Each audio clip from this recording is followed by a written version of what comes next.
Republic Kannada ಧ್ಯೇಯವಾಕ್ಯ ನಿಮ್ಮ ಧ್ವನಿ. ಜನರ ಅಭಿಪ್ರಾಯಕ್ಕೆ ಒಂದು ಮುಕ್ತ ಅವಕಾಶವನ್ನ ಕಲ್ಪಿಸಿಕೊಡೋದಕ್ಕೆ ರಿಪಬ್ಲಿಕ್ ಕನ್ನಡ ನಿರ್ಧಾರ ಮಾಡಿದೆ. ಅದರಂತೆ ನೀವು ನಿಮ್ಮ ಅಭಿಪ್ರಾಯವನ್ನ ಪ್ರತಿನಿತ್ಯವೂ ಕೂಡ ತಿಳಿಸಬಹುದಾಗಿದೆ. ಇವತ್ತಿನ ವಿಷಯ ವೀಕ್ಷಕರೇ, ಆರಕ್ಷಕರಿಗೆ ಪೊಲೀಸರಿಗೆ ಬೇಕಿದೆ ಸುರಕ್ಷೆ, ಪೊಲೀಸ್ ಸಿಬ್ಬಂದಿಗೆ ಸೂಕ್ತ ವ್ಯವಸ್ಥೆ ಬೇಕು. ಇದಕ್ಕೆ ನಿಮ್ಮ ಸಲಹೆಗಳೇನು? ಸರ್ಕಾರ ಯಾವ ವಿಚಾರಗಳ ಬಗ್ಗೆ ಗಮನ ಹರಿಸಲೇಬೇಕಾಗಿದೆ? ನಿಮ್ಮ ಅಭಿಪ್ರಾಯವನ್ನ ನಮ್ಮ ದೂರವಾಣಿ ನಂಬರ್ಗೆ ಕರೆ ಮಾಡಿ ತಿಳಿಸಬಹುದಾಗಿದೆ.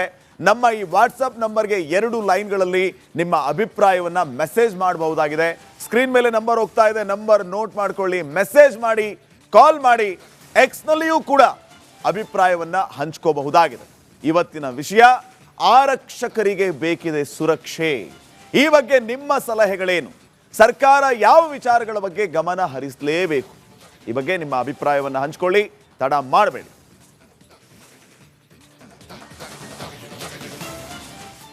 ಕಾಲ್ಸ್ ಆರಂಭ ಆಗಿದೆ, ಪಬ್ಲಿಕ್ ಕಾಲ್ಸ್ ಬರ್ತಾ ಇದೆ. ಆದ್ಯತೆಯ ಮೇರೆಗೆ ಕಾಲ್ಗಳನ್ನು ತಗೋತೀವಿ. ಮೊದಲ ಕಾಲರ್ ರೆಡಿ ಇದ್ದಾರೆ. ಮೈಸೂರಿನಿಂದ ಸದಾಶಿವ ಅಂತ ಕರೆ ಮಾಡಿದ್ದಾರೆ. ನಮಸ್ಕಾರ ಸದಾಶಿವ ಅವರೇ. ನಮಸ್ತೆ ಸರ್. ನಮ್ಮ ಪೊಲೀಸ್ ಇಲಾಖೆಯಲ್ಲಿ ನಾನು 38 ವರ್ಷಗಳ ಹೆಚ್ಚಿಗೆ ಸೇವೆ ಸಲ್ಲಿಸಿದ್ದೀನಿ ಸರ್. ತಾವು ಕೆಲಸ ಮಾಡಿದಿರಿ ಪೊಲೀಸ್ ಇಲಾಖೆಯಲ್ಲಿ? 38 ವರ್ಷಗಳಿಗೂ ಹೆಚ್ಚಿನ ಸೇವೆ ಸಲ್ಲಿಸಿದ್ದೀನಿ. ವೆರಿ ನೈಸ್ ಸರ್, ಹೇಳಿ ಸರ್. ಹೇಳ್ಬೇಕಾದ್ರೆ ಸರ್, ನಮ್ಮಲ್ಲಿ ಏನಾಗಿದೆ ಅಂದ್ರೆ ಪ್ರತಿಯೊಂದರನ್ನು ನೋವನ್ನ ಅನುಭವಿಸ್ತಕ್ಕಂತ ವ್ಯಕ್ತಿಗಳು PCI ಇಂದ PSI ವರ್ಗ ಮಾತ್ರ ಸರ್. PCI ಇಂದ PSI ವರ್ಗ ಮಾತ್ರ. ಅಲ್ಲಿಂದ ಕೆಲವರು ನಾವು ನಮ್ಮ ಕಷ್ಟಗಳನ್ನ IPS ಗಳ ಹತ್ರ ಹೇಳ್ಕೊಂಡ್ರೆ ಏನೂ ಪ್ರಯೋಜನ ಇಲ್ಲ ಸರ್. IPS ಗಳ ಹತ್ರ KSPS ಆಗ್ಲಿ, ಅಂದ್ರೆ ಫಾರ್ ಎಕ್ಸಾಂಪಲ್ ST ಹತ್ರನೇ ಆಗ್ಲಿ, DCP ಹತ್ರನೇ ಆಗ್ಲಿ, ಕಮಿಷನರ್ ಹತ್ರನೇ ಆಗ್ಲಿ,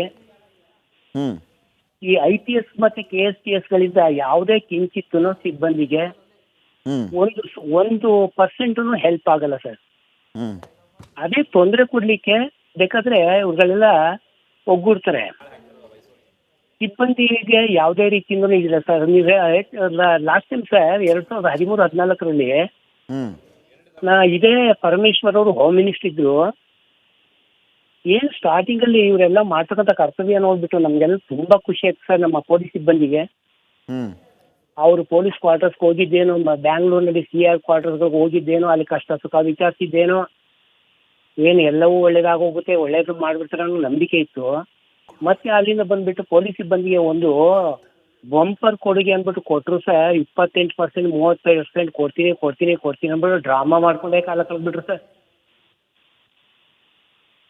ಈಗ ಯಾವ್ಯಾವ ರೀತಿಯಲ್ಲಿ ವ್ಯತ್ಯಯ ಇದೆ ಅಂದ್ರೆ ನಮ್ಮ ಇಲಾಖೆಯಲ್ಲಿ ಬಿಸಿಲಿನಲ್ಲಿ, ಮಳೆಯಲ್ಲಿ ಪ್ರತಿಯೊಂದರಲ್ಲೂ ನೋವನ್ನು ಅನುಭವಿಸ್ತಕ್ಕಂಥದ್ದು HC PSI ಇವ್ರಿಗೆ ಮಾತ್ರ ಸರ್. ಮತ್ತೆ ಇವ್ರುಗಳಿಗೆಲ್ಲ ನಮ್ಮ ನೋವುಗಳು ಚೇಂಬರ್ ಕುತ್ಕೊಂಡು ನಮ್ಮ ನೋವುಗಳು ಇವ್ರಿಗೆ ಅರ್ಥನೇ ಆಗೋದಿಲ್ಲ ಅಂತ ಅನ್ಸುತ್ತೆ. ಮತ್ತೆ ಸರ್ಕಾರದ ಗಮನಕ್ಕೂ ಇವ್ರು ತರಲ್ಲ ಸರ್, ಸತ್ಯವಾಗಿ ತರಲ್ಲ. ಇವ್ರೇನು 2 ವರ್ಷ 3 ವರ್ಷ ಹೆಚ್ಚು ಪೋಸ್ಟಿಂಗ್ ಅಲ್ಲಿ ಕಾಲ ಹೋಗಬೇಕು. Okay, fine. Thank you Sadashiva ಅವರೇ. ಇನ್ನು ಭಾರತಿ ಅಂತ ಕರೆ ಮಾಡಿದ್ದಾರೆ ಬೆಂಗಳೂರಿನಿಂದ. ಭಾರತಿ ಅವರೇ ನಮಸ್ಕಾರ. ನಮಸ್ತೆ ಸರ್. ಮೇಡಮ್, ನಿಮ್ಮ ಅಭಿಪ್ರಾಯ ಏನು? ಆರಕ್ಷಕರಿಗೆ ರಕ್ಷಣೆ ಇಲ್ಲ ಅನ್ನುವಂಥ ಅಭಿಯಾನ ನಮ್ಮದು. ಹೌದು ಸರ್, ರಕ್ಷಣೆ ಇಲ್ಲ ಅವ್ರಿಗೂ. ಆರೋಗ್ಯದ ವಿಷಯದಾಗಲಿ, ಹೆಲ್ತ್ ಮತ್ತೆ ಮನೆಗಳ ಬಗ್ಗೆ ಆಗಲಿ, ಮತ್ತೆ ಸಂಬಳದಲ್ಲಾಗ್ಲಿ ಬೇರೆ ಸ್ಟೇಟ್ ಹೋಲ್ಸ್ಕೊಂಡು ಈ ಸ್ಟೇಟ್ ಅಲ್ಲಿ ತುಂಬಾ ಡಿಫ್ರೆನ್ಸ್ ಇದೆ. ಈಗ ಏಜ್ ಆಯ್ತಲ್ಲ, ಒಂದು 40-50 ಆಯ್ತಾ, ಅವ್ರಿಗೆ BP ಶುಗರ್ ಎಲ್ಲ ಬಂದೇ ಬರುತ್ತೆ ಅಲ್ವಾ? ಅದ್ರ ಬಗ್ಗೆ ಅವ್ರಿಗೆ ಟೈಮಿಂಗ್ಸ್ ಮತ್ತೆ ಕೆಲಸದ ಒತ್ತಡ ಜಾಸ್ತಿ ಇರುತ್ತೆ. ಕೆಲಸದ ಒತ್ತಡ ಕಡಿಮೆ ಮಾಡಬೇಕು. ಅದು ಮ್ಯಾನ್ ಪವರ್ ತಗೋಬೋದಲ್ಲ. ಈಗ ಗೌರ್ಮೆಂಟ್ ಅವರು ಎಷ್ಟೊಂದು ಜಾಬ್ ಕ್ರಿಯೇಟ್ ಆಗುತ್ತಲ್ವಾ? ಮತ್ತೆ ಅವ್ರ ಫ್ಯಾಮಿಲಿ ಬಗ್ಗೆ ಏನೂ ಟೈಮಿಗೆ ಕೊಡಕ್ಕಾಗಲ್ಲ. ಫ್ಯಾಮಿಲಿ ಮತ್ತೆ ಮಕ್ಳ ಬಗ್ಗೆ, ಎಜುಕೇಶನ್ ಬಗ್ಗೆ ಎಲ್ಲಾನು ಏನಾದ್ರು ವರ್ಕ್ ಮಾಡ್ದೇವ್ರೆ ಅವ್ರು ಇದಕ್ಕೆ ಕಾಲೇಜು ಎಲ್ಲ ನೋಡ್ಕೋಬಹುದು. ಅಲ್ವಾ ಸರ್? ನೀವೇನ್ ಹೇಳ್ತಾ ಇದ್ರಿ? ಜಾಸ್ತಿ ಕೆಲಸ ಮಾಡಿಸ್ತೀರಿ, ಬಹಳ ಒತ್ತಡ, ಅದಕ್ಕೋಸ್ಕರ ಈ ರೀತಿ BP ಶುಗರ್ ಆಗುತ್ತೆ ಅಂತ. BP ಶುಗರ್ ಫ್ಯಾಮಿಲಿಗೂ ಟೈಮ್ ಕೊಡಕ್ ಆಗ್ತಾ ಇಲ್ಲ ಅಂತ. ಫ್ಯಾಮಿಲಿಗೂ ಟೈಮ್ ಕೊಡಕ್ ಆಯ್ತಲ್ಲ, ಅವರು ಎಂಜಾಯ್ಮೆಂಟ್ ಮಾಡಕ್ ಆಯ್ತಾ ಇಲ್ಲ. ಓಕೆ, ಧನ್ಯವಾದ ಭಾರತಿ ಅವರೇ ಕರೆ ಮಾಡಿದ್ದಕ್ಕೆ.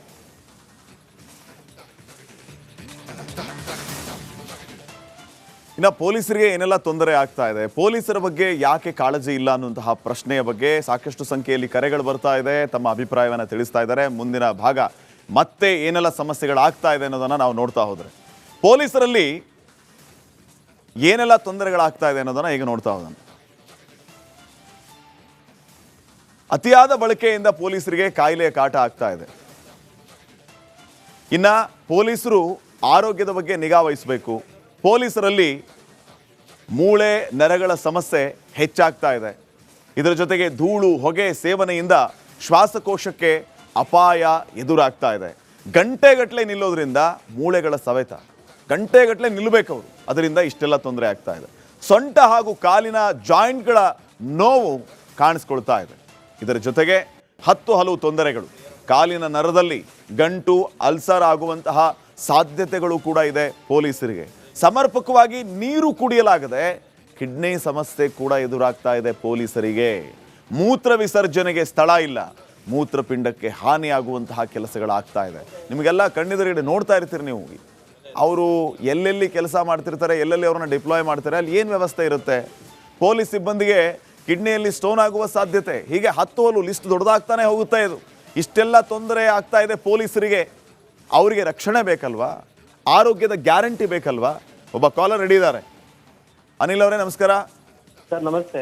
ಎಸ್ ಸರ್, ಏನ್ ಹೇಳ್ತೀರಿ? ನನಗೆ ಗೊತ್ತಿದ್ದಂಗೆ 10,000 ಜನಗೆ ಒಬ್ರು ಪಿ ಸಿ ಇರ್ಬೋದು ಸರ್, ನನ್ನ ಅಂದಾಜು, ನನ್ನ ನಾಲೆಜ್ ಪ್ರಕಾರ. ಆಮೇಲೆ ವಿ.ಐ.ಪಿಗಳು ಅವ್ರು ಬೆಳಗ್ಗೆ ಮನೇಲಿ ಎದ್ದೇ ಇರಲ್ಲ ಪಾಪ. ಇವರು ಪಿ ಸಿ ಅವರೇ ಆಗ್ಲಿ ಇನ್ನೊಬ್ರೇ ಆಗ್ಲಿ, ಅವ್ರು ಬೆಳಗ್ಗೆ 5 ಗಂಟೆಗೆ ಬಂದು ಕಾಯ್ಕೊಂಡಿರ್ತಾರೆ ಪಾಪ. ಬಿಸಿಲಲ್ಲೆಲ್ಲ ಒಣಗಿ ನಮ್ಗೆ ಬೇಜಾರಾಗೋಗುತ್ತೆ ಸರ್. ನಾವು ಫಂಕ್ಷನ್ಗಳೆಲ್ಲ ಹೋಗಿ ನೋಡ್ತೀವಲ್ಲ, ಅವ್ರು ವಿ.ಐ.ಪಿ ಅವ್ರು ಇನ್ನ ಮಲಗಿರ್ತಾರೋ ಎದ್ದಿರ್ತಾರೋ ಏನೋ ಗೊತ್ತಿಲ್ಲ.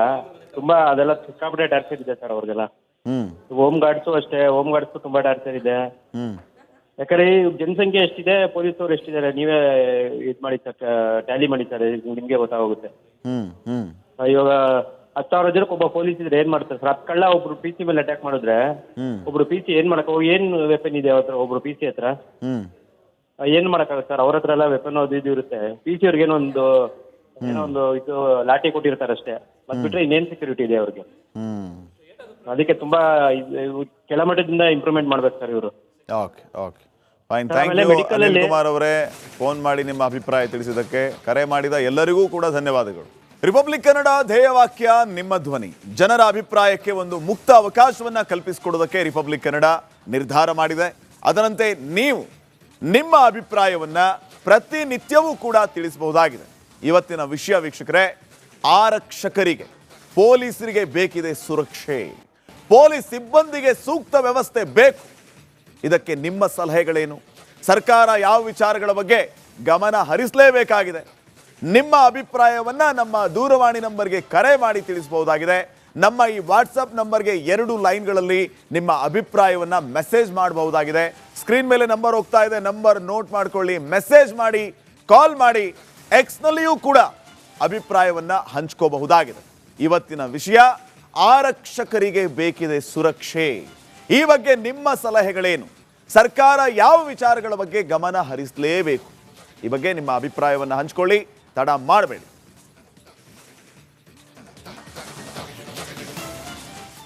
ಕಾಲ್ಸ್ ಆರಂಭ ಆಗಿದೆ, ಪಬ್ಲಿಕ್ ಕಾಲ್ಸ್ ಬರ್ತಾ ಇದೆ. ಆದ್ಯತೆಯ ಮೇರೆಗೆ ಕಾಲ್ಗಳನ್ನು ತಗೋತೀವಿ. ಮೊದಲ ಕಾಲರ್ ರೆಡಿ ಇದ್ದಾರೆ. ಮೈಸೂರಿನಿಂದ ಸದಾಶಿವ್ ಅಂತ ಕರೆ ಮಾಡಿದ್ದಾರೆ. ನಮಸ್ಕಾರ ಸದಾಶಿವ್ ಅವರೇ. ನಮಸ್ತೆ ಸರ್. ನಮ್ಮ ಪೊಲೀಸ್ ಇಲಾಖೆಯಲ್ಲಿ ನಾನು 38 ವರ್ಷಗಿನ ಹೆಚ್ಚಿಗೆ ಸೇವೆ ಸಲ್ಲಿಸಿದ್ದೀನಿ ಸರ್. ತಾವು ಕೆಲಸ ಮಾಡಿದಿರಿ ಪೊಲೀಸ್ ಇಲಾಖೆಯಲ್ಲಿ? 38 ವರ್ಷಗಳಿಗೂ ಹೆಚ್ಚಿನ ಸೇವೆ ಸಲ್ಲಿಸಿದ್ದೀನಿ. ವೆರಿ ನೈಸ್ ಸರ್, ಹೇಳಿ ಸರ್.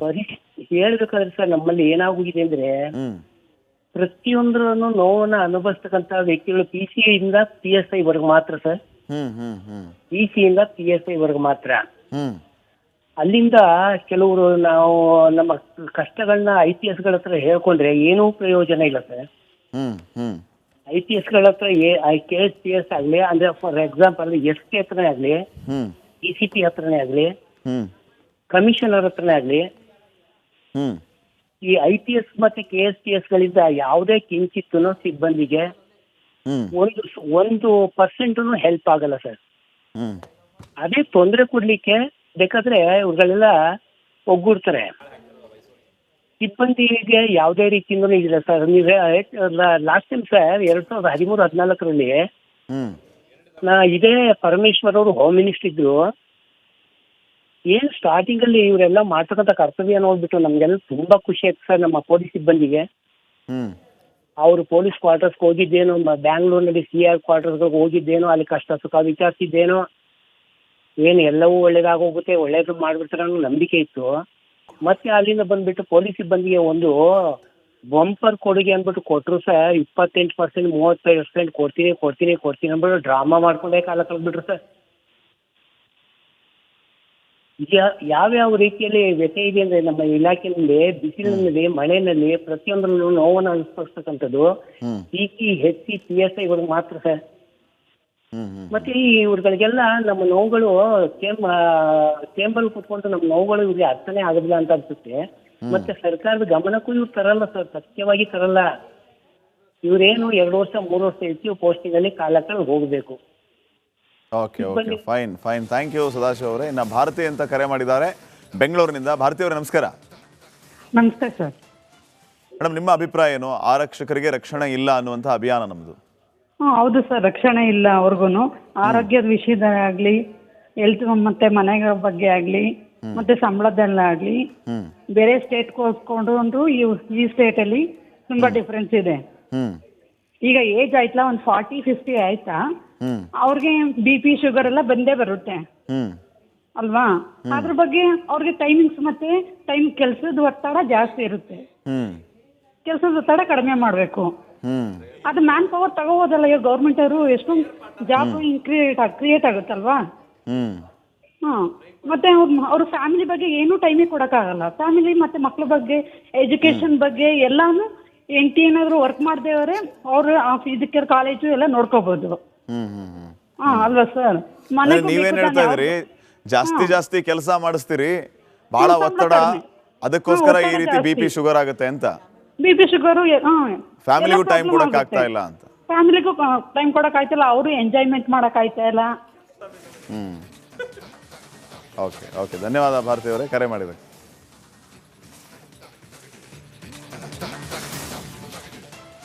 ಇನ್ನು ಪೊಲೀಸರಿಗೆ ಏನೆಲ್ಲ ತೊಂದರೆ ಆಗ್ತಾ ಇದೆ, ಪೊಲೀಸರ ಬಗ್ಗೆ ಯಾಕೆ ಕಾಳಜಿ ಇಲ್ಲ ಅನ್ನುವಂತಹ ಪ್ರಶ್ನೆಯ ಬಗ್ಗೆ ಸಾಕಷ್ಟು ಸಂಖ್ಯೆಯಲ್ಲಿ ಕರೆಗಳು ಬರ್ತಾ ಇದೆ. ತಮ್ಮ ಅಭಿಪ್ರಾಯವನ್ನು ತಿಳಿಸ್ತಾ ಇದ್ದಾರೆ. ಮುಂದಿನ ಭಾಗ ಮತ್ತೆ ಏನೆಲ್ಲ ಸಮಸ್ಯೆಗಳಾಗ್ತಾ ಇದೆ ಅನ್ನೋದನ್ನು ನಾವು ನೋಡ್ತಾ ಹೋದ್ರೆ, ಪೊಲೀಸರಲ್ಲಿ ಏನೆಲ್ಲ ತೊಂದರೆಗಳಾಗ್ತಾ ಇದೆ ಅನ್ನೋದನ್ನ ಈಗ ನೋಡ್ತಾ ಹೋಗೋಣ. ಅತಿಯಾದ ಬಳಕೆಯಿಂದ ಪೊಲೀಸರಿಗೆ ಕಾಯಿಲೆಯ ಕಾಟ ಆಗ್ತಾ ಇದೆ. ಇನ್ನ ಪೊಲೀಸರು ಆರೋಗ್ಯದ ಬಗ್ಗೆ ನಿಗಾ ವಹಿಸಬೇಕು. ಪೊಲೀಸರಲ್ಲಿ ಮೂಳೆ ನರಗಳ ಸಮಸ್ಯೆ ಹೆಚ್ಚಾಗ್ತಾ ಇದೆ. ಇದರ ಜೊತೆಗೆ ಧೂಳು, ಹೊಗೆ ಸೇವನೆಯಿಂದ ಶ್ವಾಸಕೋಶಕ್ಕೆ ಅಪಾಯ ಎದುರಾಗ್ತಾ ಇದೆ. ಗಂಟೆಗಟ್ಟಲೆ ನಿಲ್ಲೋದ್ರಿಂದ ಮೂಳೆಗಳ ಸವೆತ, ಗಂಟೆಗಟ್ಟಲೆ ನಿಲ್ಲಬೇಕು ಅವರು, ಅದರಿಂದ ಇಷ್ಟೆಲ್ಲ ತೊಂದರೆ ಆಗ್ತಾ ಇದೆ. ಸೊಂಟ ಹಾಗೂ ಕಾಲಿನ ಜಾಯಿಂಟ್ಗಳ ನೋವು ಕಾಣಿಸ್ಕೊಳ್ತಾ ಇದೆ. ಇದರ ಜೊತೆಗೆ ಹಲವು ತೊಂದರೆಗಳು. ಕಾಲಿನ ನರದಲ್ಲಿ ಗಂಟು, ಅಲ್ಸರ್ ಆಗುವಂತಹ ಸಾಧ್ಯತೆಗಳು ಕೂಡ ಇದೆ ಪೊಲೀಸರಿಗೆ. ಸಮರ್ಪಕವಾಗಿ ನೀರು ಕುಡಿಯಲಾಗದೆ ಕಿಡ್ನಿ ಸಮಸ್ಯೆ ಕೂಡ ಎದುರಾಗ್ತಾ ಇದೆ ಪೊಲೀಸರಿಗೆ.